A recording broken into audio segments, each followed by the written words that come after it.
ജയത്തോടെ Canada pre quarter ഉറപ്പിക്കാൻ ബ്രസീലും ജപ്പാനും ഇന്നിറങ്ങും. മത്സരം രാത്രി 10:30.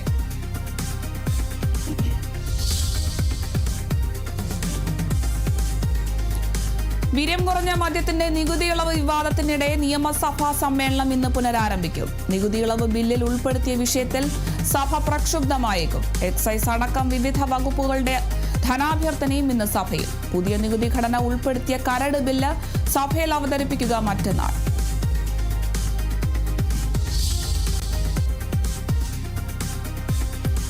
തിരുവനന്തപുരം നഗരസഭയിലെ നിർണായക കൗൺസിൽ യോഗം ഇന്ന് ഉച്ചയ്ക്ക്. ഭരണസമിതിക്കെതിരെ അവിശ്വാസ പ്രമേയം അവതരിപ്പിക്കാൻ UDF. അവിശ്വാസ പ്രമേയത്തിന് പിന്തുണ നൽകില്ലെന്ന് വ്യക്തമാക്കി LDF.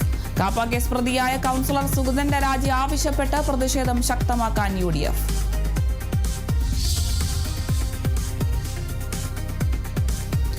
ED ഉദ്യോഗസ്ഥരെ ആക്രമിച്ച കേസിലെ പ്രതിയുടെ ജാമ്യം റദ്ദാക്കണമെന്ന പോലീസിന്റെയും EDയുടെയും അപ്പീൽ ഇന്ന് ഹൈക്കോടതിയിൽ. 9ാം പ്രതി ഹരീഷ് കുമാറിന്റെ ജാമ്യത്തെ എതിർക്കാതിരുന്ന മുൻ പ്രോസിക്യൂട്ടർ ഗീനാകുമാരിയെ എതിർകക്ഷിയാക്കി സർക്കാർ. EDയുടെ അപ്പീൽ സെഷൻസ് കോടതിയും പരിഗണിക്കും. സ്ഥാനത്ത് നിന്ന് നീക്കിയ ഉത്തരവിൽ വിശദീകരണവുമായി ഗീനാകുമാരി. നീതിക്കും നിയമത്തിനും നിരക്കാത്തതൊന്നും ചെയ്തിട്ടില്ലെന്നും ഫേസ്ബുക്ക് പോസ്റ്റ്.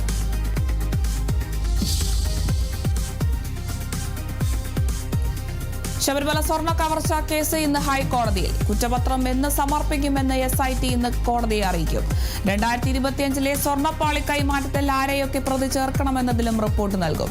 ദേവസ്വം ബോർഡ് മുൻ അധ്യക്ഷൻ PS പ്രശാന്ത് അടക്കമുള്ള ഭരണസമിതിക്ക് നിർണായകം.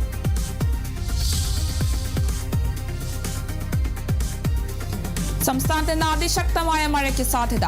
കാസർഗോഡും കണ്ണൂരും ഓറഞ്ച് മുന്നറിയിപ്പ്. മറ്റെല്ലാ ജില്ലകളിലും മഞ്ഞ മുന്നറിയിപ്പ്. മലയോര മേഖലകളിലും തീരപ്രദേശത്തും ജാഗ്രതാ നിർദ്ദേശം. കേരള തീരത്ത് മത്സ്യബന്ധനത്തിന് വിലക്ക്.